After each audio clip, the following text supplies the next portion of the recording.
खुलुमबाय दैमारि बड' निउसनिफ्राय गोजोन फुंबिलिनि बयनिसिमबो गाहाम हामग्लायनायखौ जासिहरनायजों लोगोसे दिनै गोदान भिडिअ लानानै फैलायबाय। नोंथांमोना भिडिअखौ जोबजासिम नायगोन होनना मिजिंथियो। फैदो दानिया खौरांफोरखौ खोनासंदिनि। हादोरनि सिङाव थानाय आइजोफोरनि थाखाय मोनसे गोजोनथाव खौरां। हादोरनि गिदिरसिन लक सभायाव आजावजाबाय आइजो माहारिफोरनि रिजार्भेशन बिल। मिरु सोरखारा बेरेखा दोलोजों फ्राय 8 घन्टासो लक सभायाव दान्थे-बिदान्थे खालामनायनि उनाव 20 सेप्तेम्बर खालारखालि आजावजाबाय आइजो रिजार्भेशन बिलआ। बे लक सभायाव दान्थे-बिदान्थे खालामनायाव गासै सा 60 पार्लियामेन्ट सोद्रोमाफोरा बाहागो लादोंमोन। आइजो माहारिनि थिखानाय रिजार्भेशननि बिलआ गनायथि मोननो थाखाय गासै 308 भटनि गोनांथि दंमोन, नाथाय 454 भट मोननानै बे बिलआ लक सभानिफ्राय पास जायो।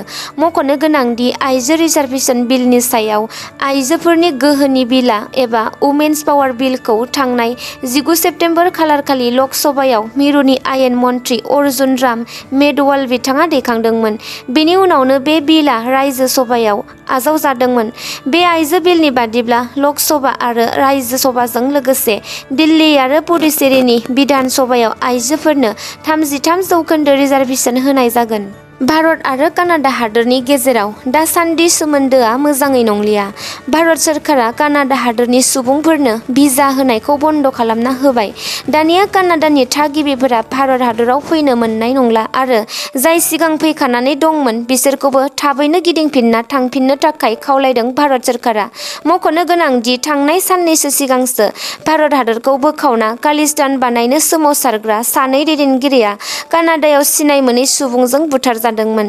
बे बुथारनाय जाथायखौ भारत हादोरनि र' एजेन्टआ बुथारदों होनना भारत हादोरखौ दाय होदोंमोन कानाडानि प्रेसिडेन्ट जास्टिन ट्रुडो बिथाङा।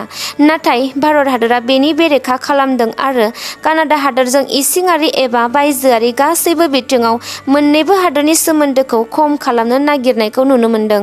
बेनि लेखायैनो भारत सोरखारा फिनजाथाय महरै कानाडा हादोरनि सुबुंफोरनो भिजा होनाय जाला होननानै फोसावना होनाय जादों।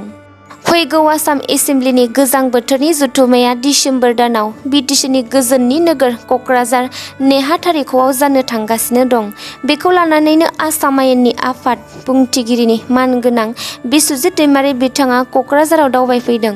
बेयावनो बिथाङा खौरांगिरिफोरनि सिगाङाव बुंथियोदि फैगौ दिसेम्बर दानाव गिबि खेबनि थाखाय बिटिसिनि क'क्राझार नेहाथारिख'आव आसाम एसेम्ब्लिनि गोजां बोथोरनि जथुम्मायाव सा 1000निफ्राय 1500सो भिआइपि आरो भिभिआइपि सुबुंफोरा फैगोन। बेखायनो बिसोरनि थाखाय जानाय, थानाय आरो जथुम्मा जानो गोनां नेहाथारिख'नि हलनि खथाखौ मोजाङै बेबस्था खालामना होनाय आरो सानस्नि जानो गोनां जथुम्माखौ मोजाङै दैदेननो थाखाय बिटिसि सोरखारनो बिबान गथायना होबाय होनना बुंदों। बिथाङा बुंबावोदि आसामनि राजथावनिया सप्तासेनि थाखाय बिटिसिनि क'क्राझाराव थागोन आरो बेयो बर' हारिनि एबा बिटिसि रायजोफोरनि थाखाय गोग्गाथाव बाथ्रा जागोन होननानै बुंदों। आसामनि गिबि मन्थ्रि हेमन्त बिश्व शर्मानि हेंथायै बेरेखा दोलो कंग्रेसनि एमएलए देबब्रत शइकियाआ मोनसे गसर थिसनो। बेरेखा दोलोनि एमएलए देबब्रत शइकियाआ मैया शिबसागर जिल्लानि सिङाव थानाय नाजिरा पुलिस थानायाव थांनानै गिबि मन्थ्रि हेमन्त बिश्व शर्मानि हेंथायै गसर थिसनो। मध्य प्रदेशनि बिसायख'थि फोसावदिं हाबाफारियाव कंग्रेस आफादनि आफादगिरि कमल नाथनि बेरेखा लाजि फोनांनाय बाथ्रा बुंनायनि थाखायनो मैया केस होनाय जायो होनना मिथिनो मोन्दों। आसाम सोलोंथाइ बिफाननिफ्राय मोनसे गोनांथार फोसावलाइ ओंखारदों।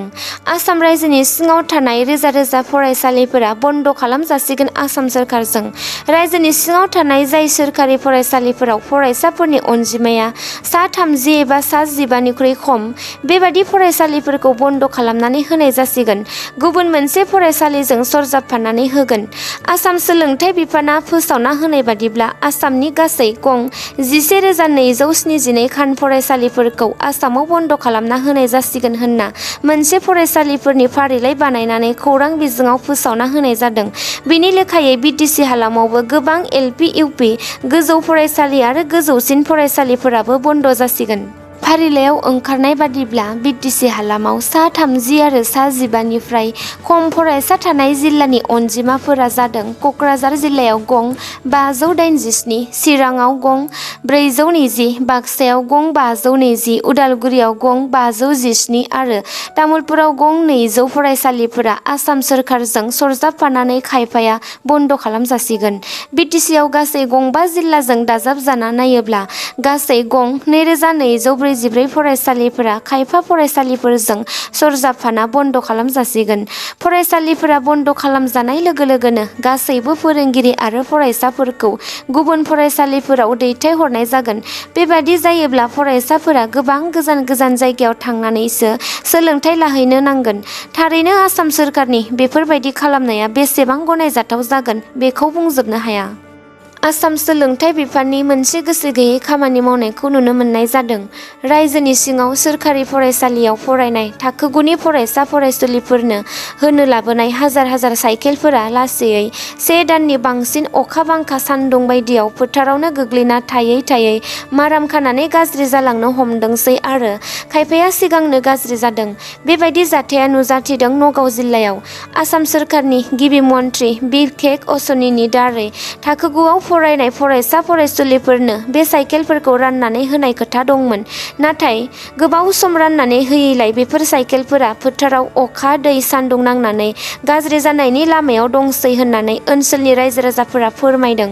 मख'नो गोनांदि नगाव जिल्लानि गं 213 गोजौ फरायसालि आरो 63 गोजौसिन फरायसालिफोराव फरायनाय फरायसा फरायसुलिफोरनो थाखाय बेफोर हाजार हाजार साइकेलफोरा आसाम सोलोंथाइ बिफाननिफ्राय दैथायहरजादोंमोन। जोंनि भारतारि सुबुंफोरखौ बायजो हादोराव थांखि खालामदों नामा?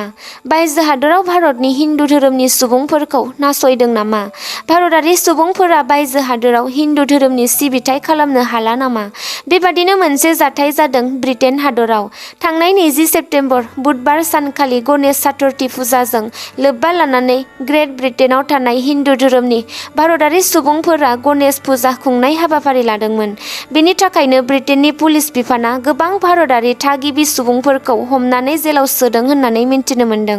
जेब्ला भारतारि थागिबिफोरा गसाइ गणेशनि मुसुखाखौ लानानै ब्रिटेननि लामायाव बेरायदोंमोन अब्लानो ब्रिटेननि पुलिस बिफाना भारतारि थागिबिफोरखौ हमदों होनना मिन्थिनो मोन्दों।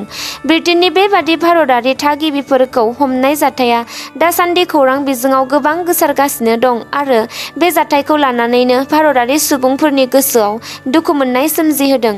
लोगोसे थाबैनो भारत सोरखारखौ बेनि सायाव ब्रिटेन सोरखारजों सावरायनो थाखाय रायजो राजाफोरा खौरां बिजोङाव खावलायहरदों।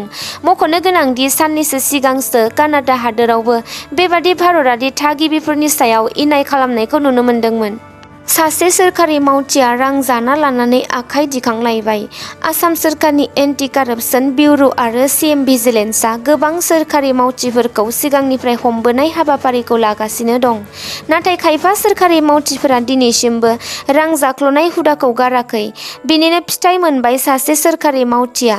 आसामनि एन्टि कारापसन बिउर'आ मैयानि सानाव रङियायाव तामुलपुर नाग्रिजुलिनि ICDSनि केरानि जयखिरमै बरुवाखौ अंगनाबादिनि मावथि महरै सोरखारि साख्रि होगोन होनना रां लांनो फैनाय समावनो आसाम सोरखारनि एन्टि कारापसन बिउर'जों हमजायो। दिनैनि खौरांफोरा एसेनोसै। भिडिअखौ नायनानै मोजां मोनदोंब्ला नोंथांमोना अन्नानै लाइक, शेयार, कमेन्ट आरो साबस्क्राइब खालामनानै होदो। गोजोन्थों।